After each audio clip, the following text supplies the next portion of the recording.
नमस्कार दोस्तों, स्वागत है आपका आपके अपने यूट्यूब चैनल पर। तो दोस्तों, पीटीटी कॉलेज अलॉटमेंट 2024 को लेकर आप सबके लिए इस समय की बहुत बड़ी अपडेट निकल के आ रही है। जी हाँ दोस्तों, पीटीटी कॉलेज अलॉटमेंट की दोस्तों यहाँ पर बात करेंगे फिफ्थ लिस्ट को लेकर, यानी कि पाँचवीं लिस्ट जो आखिरी लिस्ट है।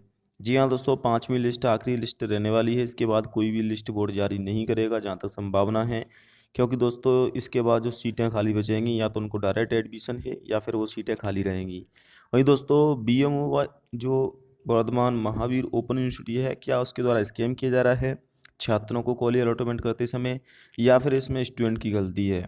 तो दोस्तों पूरी मैं आपको अपडेट बताऊंगा शुरू से लास्ट तक, क्या प्रक्रिया रही है बोर्ड की तरफ से, और सीटें खाली हैं फिर भी अपवर्ड मूवमेंट क्यों नहीं बोर्ड करा रहा है दोस्तों, इसके पीछे क्या वजह है। तो चलिए दोस्तों, आपका ज़्यादा समय ना देते वीडियो स्टार्ट करते हैं। चैनल से पहली बार जुड़े हैं तो आपसे छोटी सी रिक्वेस्ट है, चैनल को आप जरूर सब्सक्राइब कर लेना पीटीटी कॉलेज अलॉटमेंट की लेटेस्ट अपडेट सबसे पहले प्राप्त करने के लिए। तो चलते हैं ऑफिशियली वेबसाइट पर। तो दोस्तों, कल ही मैंने आपको अपडेट किया था। देखिए, कल अगर आप देखोगे यहाँ पर जो 4 वर्षीय बीएड है, 2 वर्षीय बीएड वगैरह, आप इस पर क्लिक करते थे तो दोस्तों प्रिंट अलॉटमेंट लेटर का ऑप्शन आ रहा था, लेकिन अब उसको हटा दिया गया है। यानी कि दोस्तों पाँचवीं लिस्ट आपकी जारी होगी। ये देखिए, यहाँ पर प्रिंट अलॉटमेंट का लेटर का ऑप्शन आ रहा था, जिसको कल ही शाम को हटा दिया गया है। कल 9 तारीख आपकी लास्ट डेट भी थी। जी हाँ दोस्तों, लास्ट डेट थी आपकी कॉलेज में रिपोर्टिंग कराने की, जिन छात्रों को चौथी लिस्ट में कॉलेज मिली थी। अब बात कर लेते हैं पाँचवीं लिस्ट को लेकर। तो दोस्तों पाँचवीं लिस्ट आएगी, मैंने आपको कल भी अपडेट कर दिया था। ये दे सकते हैं, जिन अभ्यर्थियों को द्वितीय काउंसलिंग के उपरांत प्रतिष्ठा सूची यानी कि जो चौथी लिस्ट आवंटित हुई थी कॉलेज, यदि वो कॉलेज में उन्होंने अपने निर्धारित समय सीमा तक रिपोर्टिंग नहीं कराई है तो उनको आवंटित महाविद्यालय निरस्त हो जाएगा, एवं आगामी प्रक्रिया में यानी आने वाली प्रक्रिया में उनको कॉलेज में शामिल नहीं किया जाएगा। जो लिस्ट आएगी उसमें शामिल नहीं किया जाएगा। देखिए, अब मैं आपको शुरुआत से समझा देता हूँ कि पीटीटी ने इस बार क्या क्या बदलाव किए हैं। देखिए, पीटीटी की तरफ से सबसे पहले आपका एग्ज़ाम कराया गया। एग्ज़ाम के बाद दोस्तों आपसे जो रिज़ल्ट आया, रिज़ल्ट आने के बाद दोस्तों आपसे काउंसलिंग कराई गई।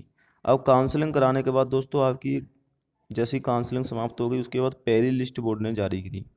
तो पहली लिस्ट में लगभग दोस्तों काफ़ी सारे छात्रों को कॉलेज मिल गई थी, लेकिन इसमें दोस्तों कुछ यूनिवर्सिटी की भी गलती थी कि उन्होंने जल्दी लिस्ट निकाल दी पहली।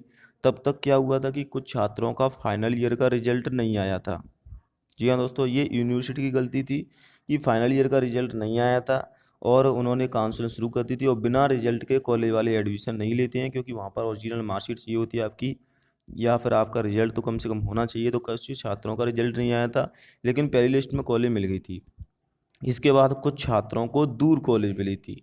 तो छात्रों को उम्मीद थी कि वो पहली लिस्ट में कॉलेज मिली है तो अपवर्ड मूवमेंट हो जाएगा, लेकिन बाद में बोर्ड की तरफ से नोटिस जारी किया गया कि हम अपवर्ड मूवमेंट नहीं कराएंगे किन्हीं कारणों की वजह से, बल्कि हम डायरेक्ट द्वारा से चॉइस फिलिंग का ऑप्शन देंगे। यानी कि दूसरी लिस्ट से पहले आपको कॉलेज चॉइस करने का ऑप्शन दिया जाएगा। इसके बाद काफ़ी सारे छात्रों ने उसमें कॉलेज चॉइस भरी, लेकिन कॉलेज चॉइस भरते समय एक बार फिर से दोबारा से जो है यूनिवर्सिटी की तरफ से गलती की गई कि उनको जो चॉइस भरी थी उसके हिसाब से कॉलेज नहीं दी गई, बल्कि और दूर कॉलेज दे दी गई। तो ऐसे में काफ़ी सारे छात्र परेशान हो गए। इसके अलावा जिन छात्रों को पहली लिस्ट में कॉलेज मिल गई थी, इसके बाद जो दूसरी लिस्ट आई, क्योंकि उन्होंने डॉक्यूमेंट वेरिफिकेशन नहीं कराया था, रिपोर्टिंग नहीं कराई थी, डॉक्यूमेंट नहीं होने की वजह से, ज़्यादा दूर कॉलेज मिलने की वजह से, इसके बाद उनको दूसरी लिस्ट में कॉलेज नहीं दी गई, जबकि उनसे कम नंबर वालों को कॉलेज दे दी गई। इस प्रकार से फिर तीसरी लिस्ट आई। तीसरी लिस्ट में भी दोस्तों जिनको दूसरी लिस्ट में कॉलेज मिली थी उनको तीसरी लिस्ट में कॉलेज नहीं दी गई। इसके बाद आपकी चौथी लिस्ट आई, तो जिनको पहली दूसरी तीसरी लिस्ट में कॉलेज मिली थी उनको चौथी लिस्ट में कॉलेज नहीं दी गई। अब फिर वही प्रक्रिया रहेगी, यानी कि जिनको चौथी लिस्ट में कॉलेज मिल चुकी है उनको पाँचवीं लिस्ट में कॉलेज नहीं मिलेगी।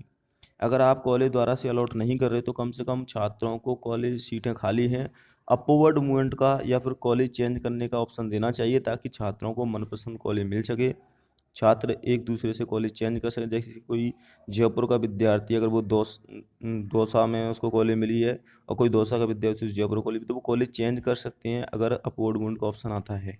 लेकिन बोर्ड ने इस ऑप्शन को इस बार लागू ही नहीं किया है, और बोर्ड के अधिकारी जो आलोक हैं दोस्तों, आलोक गुप्ता की तरफ से कहा गया कि हम इस बार अपवर्ड मूवमेंट का ऑप्शन नहीं देंगे, अपवर्ड मूवमेंट का मौका नहीं दिया जाएगा। ये दे सकते हैं, अपवर्ड मूवमेंट का मौका नहीं दिया जाएगा। और उन्होंने कहा है कि पीटीटी में अधिकतर सीटें भर गई हैं, लेकिन अभी भी दोस्तों जो चौथी लिस्ट आने से पहले 13,000 सीटें खाली थी। हालांकि चौथी लिस्ट में कितनी सीटें भरी हैं ये अभी क्लियर नहीं है, लेकिन 5,000 के आसपास सीटें भर गई होंगी। कुछ छात्रों की दोस्तों यहाँ पर कॉलेज मिल गई है, उन्होंने फ़ीस जमा करा दी है, लेकिन वो पीटीटी में जो है नहीं करना चाहते हैं। तो दोस्तों आपको बता दूं, आपकी जो 22,000 रुपये वो वापस हो जाती है, फ़ीस रिफंड हो जाती है। उसके लिए फॉर्म भरे जाएंगे और आप कॉलेज वालों से बात कर सकते हैं। इसके अलावा जिन छात्रों को कॉलेज ही नहीं मिली अभी तक, तो वो आखिरी लिस्ट है, 5वीं लिस्ट, जो कभी भी जारी हो सकती है। 1 या 2 दिन के अंदर प्रिंट अलॉटमेंट लेटर का ऑप्शन आ जाएगा, तो उनको उम्मीद करनी चाहिए कि उनको 5वीं लिस्ट में कॉलेज मिल जाएगी। कम नंबर वालों को ही कॉलेज मिलेगी, क्योंकि जिनको अब तक कॉलेज मिल चुकी है उनको दोबारा से कॉलेज नहीं दी जाएगी। यानी कि इन छात्रों को बिल्कुल ही कॉलेज नहीं मिली है, उनको मिलेगी। लेकिन आपको बता दूं, आप सोच समझ के एडमिशन लें, क्योंकि कॉलेज आपको दूर मिल सकती है। अगर आप कॉलेज जा सकते हैं या फिर आप डोनेशन दे सकते हैं, तभी आप एडमिशन लें। पहले कॉलेज में आप बात कर लें, तभी रिपोर्टिंग कराएं। दोस्तों 5वीं लिस्ट में अगर बात करें तो अभी भी रिक्त सीटों की संख्या 8,000 प्लस बताई जा रही है। जी हाँ दोस्तों, 8,000 प्लस सीटें खाली हैं, लेकिन बोर्ड अपॉइंटमेंट नहीं देगा ऑप्शन इस बार। बोर्ड ने नियम चेंज किए हैं दोस्तों, और ये एक तरह से BOMU जो वर्धमान महावीर ओपन यूनिवर्सिटी है उसकी तरफ से मनमानी भी की गई है, क्योंकि छात्रों को जिनको पहली लिस्ट में कॉलेज मिल गई थी, अब रिजल्ट नहीं आया, तो उसमें छात्रों की गलती नहीं है। या तो इनको छूट देनी चाहिए थी BMOU को, कि आपको छूट दी जाती है, आप कुछ दिन बाद डॉक्यूमेंट वेरिफिकेशन कर रहे हैं, रिपोर्टिंग की डेट बढ़ानी चाहिए थी, लेकिन ऐसा नहीं किया। ऐसे में काफ़ी सारे छात्र ज़्यादा नंबर होने के बावजूद भी कॉलेज नहीं मिल पाई है ऐसे विद्यार्थियों को। तो दोस्तों 5वीं लिस्ट का इंतजार रहेगा। 5वीं लिस्ट बोर्ड कल या परसों, इन 2 दिन के अंदर ही जारी कर देगा। देखिए यहाँ पर साफ तौर पर लिखा हुआ है, शेष रिक्त सीटों पर आपकी आगामी प्रक्रिया रहेगी। और 5वीं लिस्ट में दोस्तों उन्हीं छात्रों को शामिल किया जाए जो फ्रेश हैं, जिनको अभी तक कॉलेज नहीं मिली है। कॉलेज अलॉटमेंट चेक करने के लिए, जैसे अगर आप 4 वर्षीय बीएड है तो उस पर क्लिक करना है, 2 वर्षीय बीएड है तो उस पर क्लिक करना है। जैसे ही आप क्लिक करोगे दोस्तों, उसके बाद यहाँ पर प्रिंट अलॉटमेंट का लेटर की लिंक आ जाएगी। अभी लिंक हटा दी गई है क्योंकि दोबारा से अपडेट की जाएगी, और वहाँ से आप चेक कर सकते हो दोस्तों। बाकी आपकी जो 5,000 रुपये फ़ीस की वापस है, रिफ़ंड का ऑप्शन है, वो आपका दोस्तों यहाँ पर लगभग 22 या फिर 25 तारीख के बीच में आएगा। फॉर्म भरे जाएंगे इसके लिए, तो उसकी मैं अलग सी वीडियो आपको बता दूंगा कि कैसे आप 5,000 रुपये वापस प्राप्त कर सकते हैं। और पीटीटी की 2025 की भी तैयारी अभी से स्टार्ट कर दें दोस्तों, जिन छात्रों का कम नंबर आए हैं, कॉलेज नहीं मिल पाई है।